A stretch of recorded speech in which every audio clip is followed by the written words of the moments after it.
Hi guys, Blake here today. Lilley's Landing Resort and Marina on Lake Taneycomo. It is the 14th of March. 14th?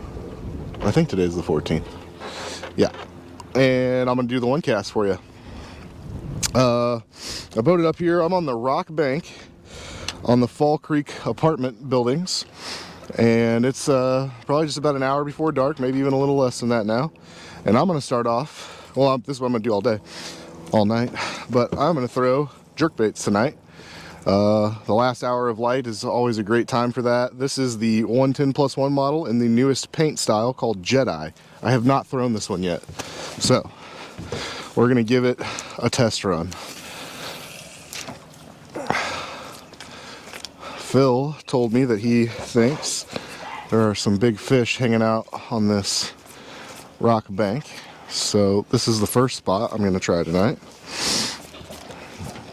And then I'm just going to probably turn the camera off multiple times and go pick all my spots I want to work, and I'll turn it back on when I get there. So do little broken video segments for tonight's one cast. I just got off the phone with Captain Jeremy Rasnick, and he said that the bite up top on scuds using the slip bobber rig was incredible. Oh, there was that little rainbow chased it right to the boat. Okay, well, we got a chaser.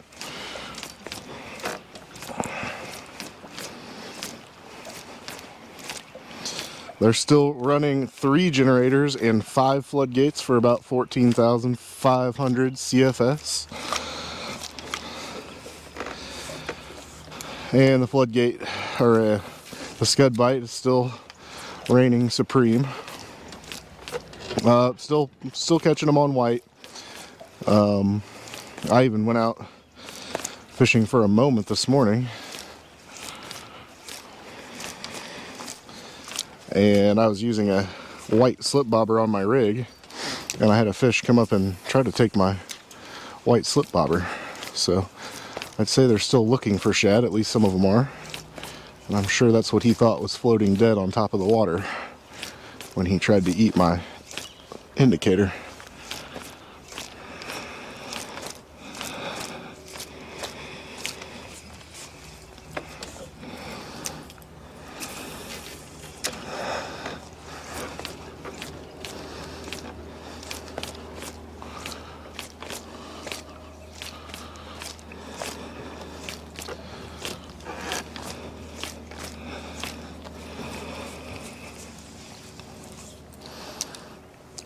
Interesting little side note, something I haven't ever seen done or didn't really think was a great possibility.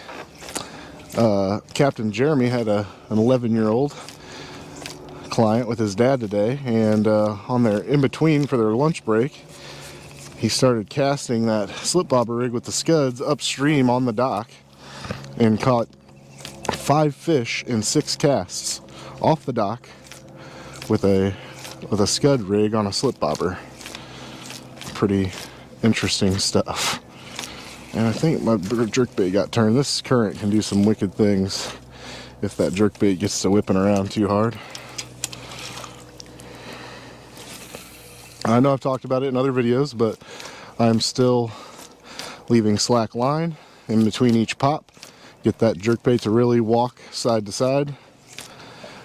Now when the water's moving this fast, you do not have to work it so terribly fast, because the water is helping push the bait in between each movement.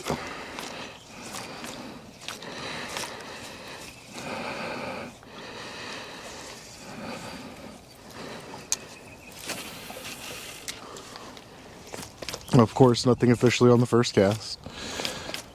When you come to fish jerk baits like this, you're not generally catching tons of numbers, but the quality of fish is usually better, and you stand a chance at getting one of those real big ones to come out and play.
I talked to friend Ryan Milashewski. He's been out on the water. He said that scuds were his best option as well, but that he drug a jerkbait for a while and caught a few fish dragging the jerkbait, which is something I'd like to try here soon down below the resort.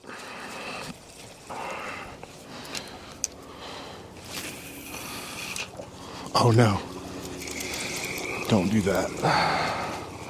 When we get to the mouth of the creek, I'm going to try to slow the boat down, mouth of Fall Creek here, and really get a cast or two up in the mouth. Some of these fish are holding the mouth of the creek.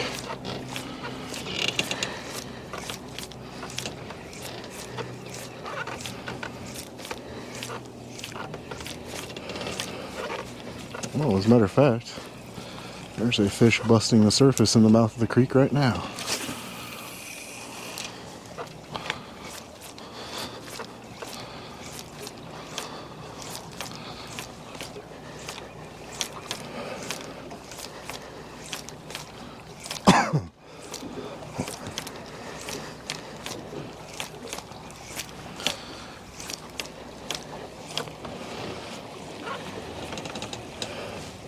Might need to move the boat here.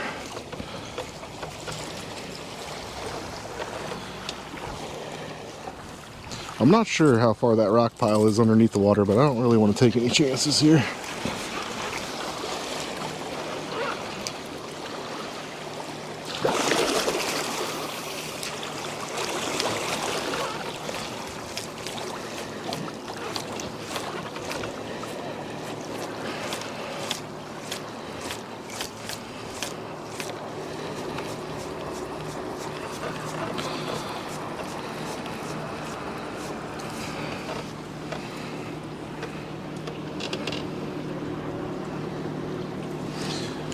Alright, we're gonna shoot across the lake now.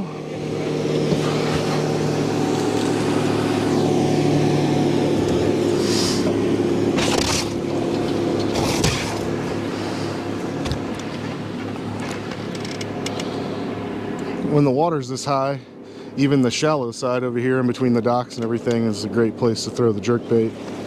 Those fish will hold up behind the docks.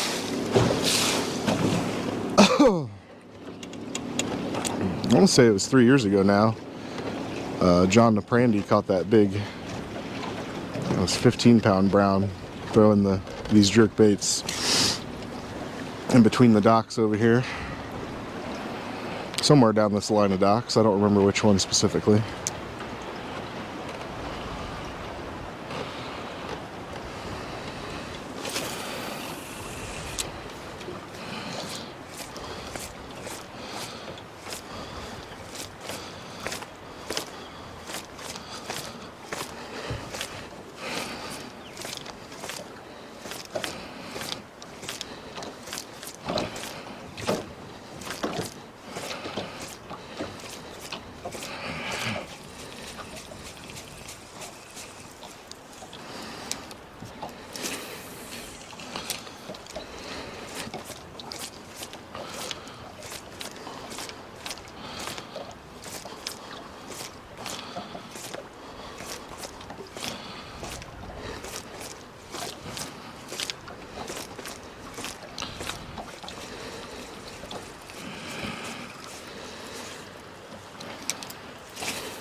excuse me. It's going to be a pretty cold week.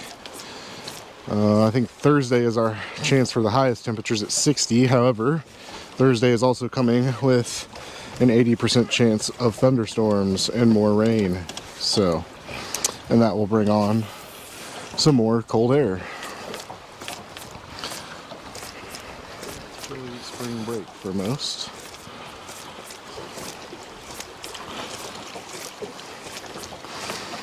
Well, I can smell. So College of the Ozarks laid fertilizer down on all their fields by the resort today, and I can smell it all the way up here. That is just incredible.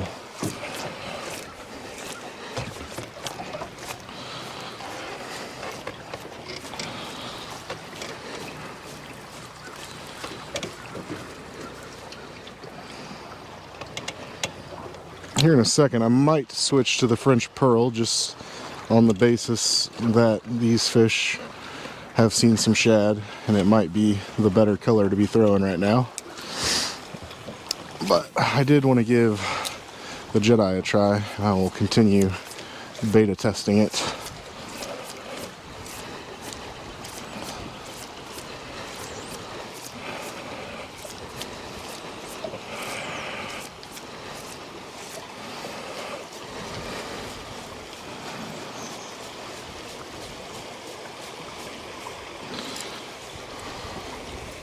Make sure we get past this big giant root wad here at Dino/Scooters Dock.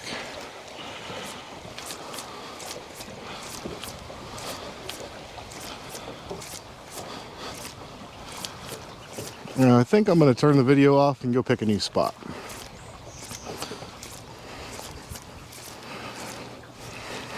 So, I'll be back.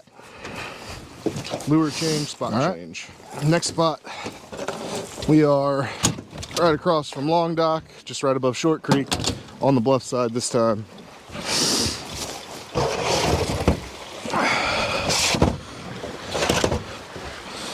We'll fish this bluff down where it wraps onto the island. You can really smell that fertilizer now. Whew.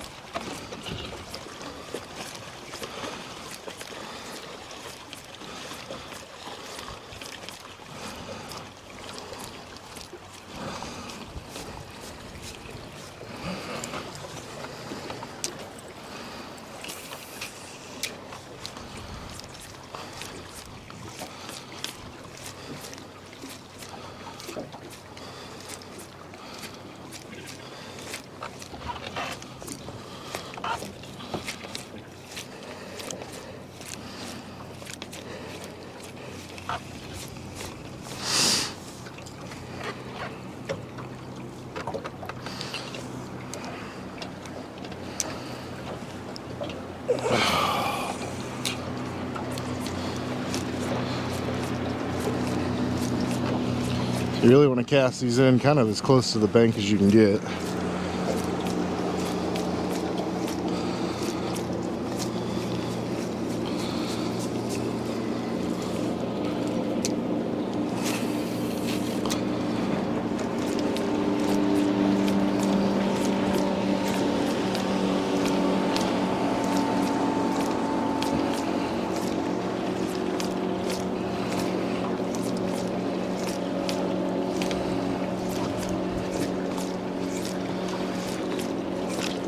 In 2020, when we had that huge shad kill, there was actually a time even in this area where instead of working the jerkbait, you'd get it down and just twitch it and let it sit there, kind of like bass fishing in the winter, because the fish had seen so many dead or half dead shad that they actually wanted it to just kind of be floating in the water column and not moving a whole bunch.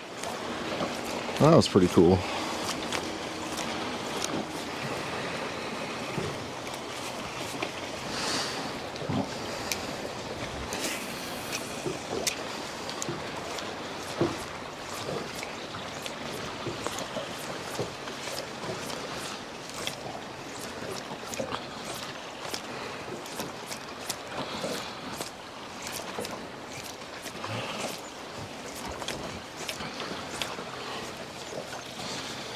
And if I get far away from the bank, I don't actually work the bait all the way back to the boat. I'm just trying to cover that first 20-30 foot off the bank.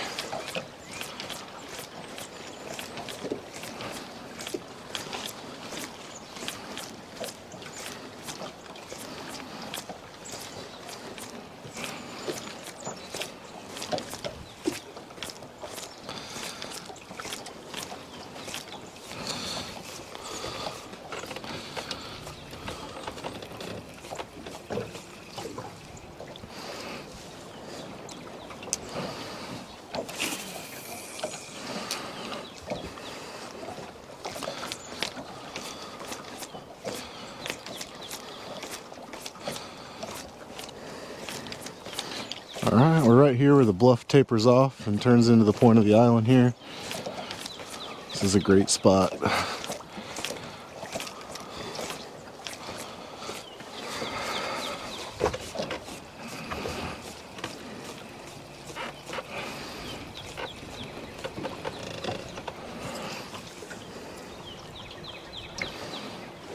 And if you're doing this right, your forearm should really start hurting after a good 10 or 15 minutes of it. Mine is definitely starting to feel the burn.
Oh man.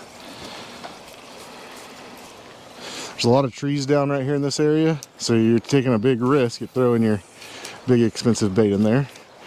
But I've also caught one of the prettiest trophy browns I've ever caught in this lake doing this exact thing in between these trees right here. And I know that others have caught them throwing in between the trees too, but it is risky. It's not a very smart idea to try to go and retrieve a lure in water moving that fast. So if it does get hung up, you're kind of just breaking it off.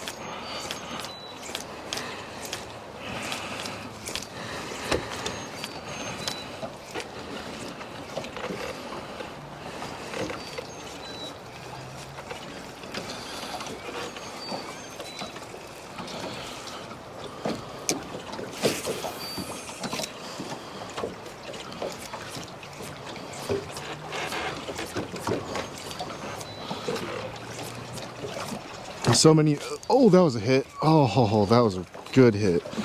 Oh. Darn it. This entire bank right here is a great bank to work down with a jerkbait. There's lots of structure. I don't have time to hit all the spots I would hit if I was just out here doing this all day, but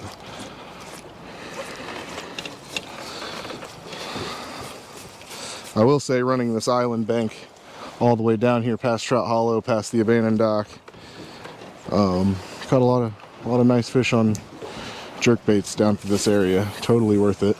Once again, lots of structure. However, this specific area, the water is moving pretty slow inside of there, so you can probably move into that slow water and go get your jerkbait back if it's not stuck too deep.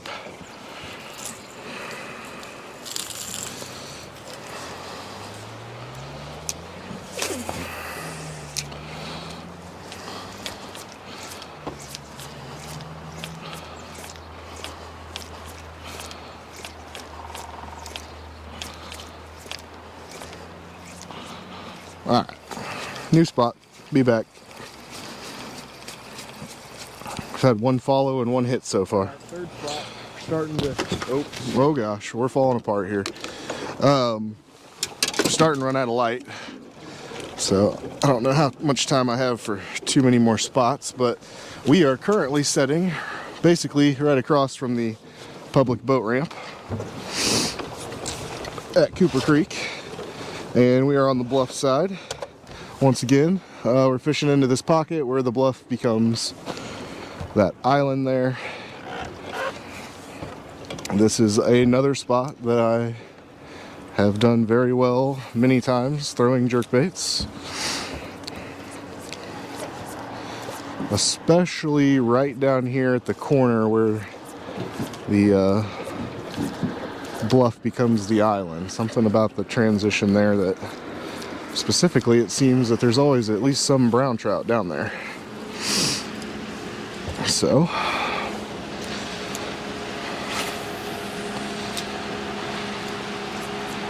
but I like to start just a little bit above it and work this bluff area because sometimes I catch one on the bluff too.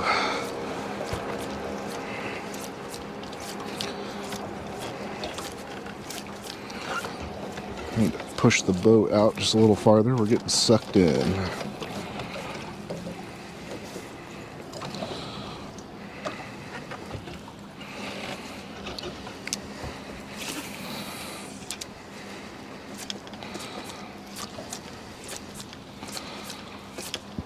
Probably only have time for this spot, and then just right below here, kind of getting towards the bottom side of the Cooper Creek flat, there's a row of private docks, and it is also a good spot to try. I think we'll be out of light.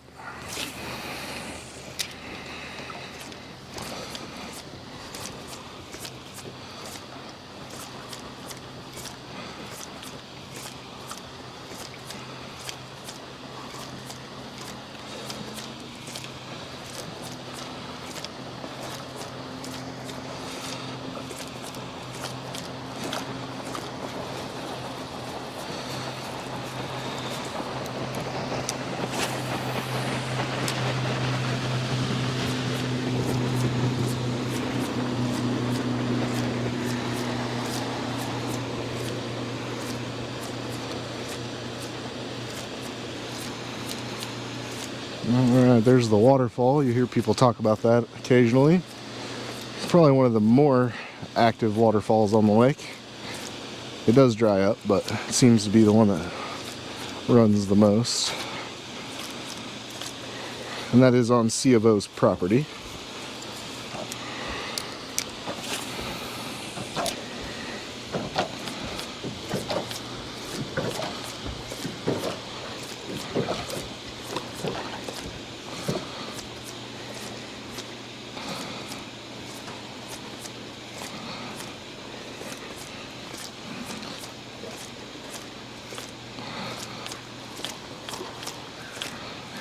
I really need one of these fish to get my adrenaline going so my arm will stop being sore.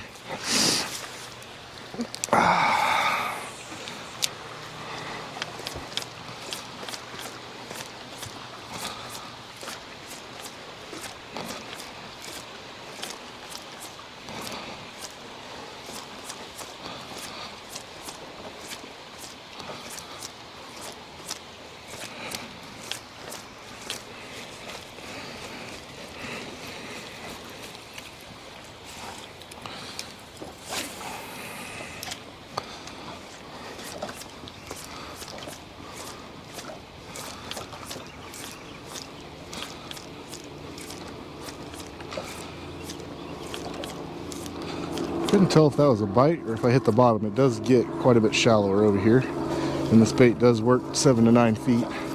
But I'm not going to continue down this side. We're going to go to our last spot here. So once again, I will be right back.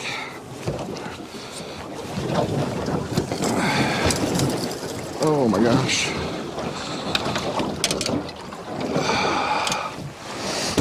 And now we're over here at that row of docks.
careful, there are some cables coming off of these docks.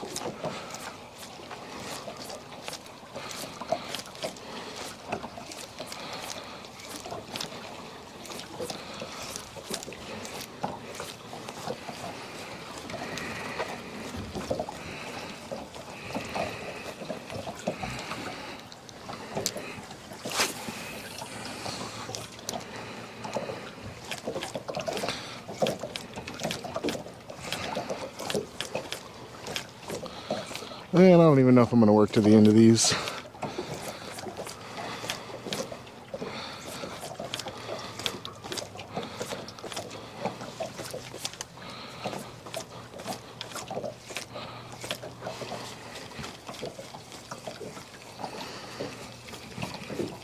I don't think I am. It looks like the jerkbait was a bust tonight.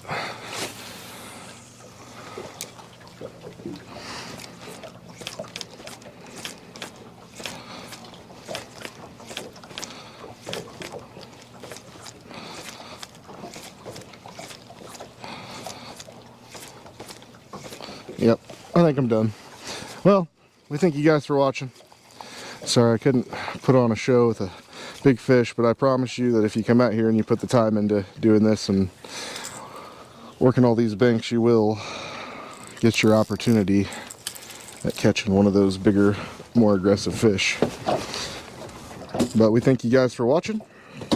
Like and share us on Facebook, and we'll be back out to do it again tomorrow. Thanks, guys.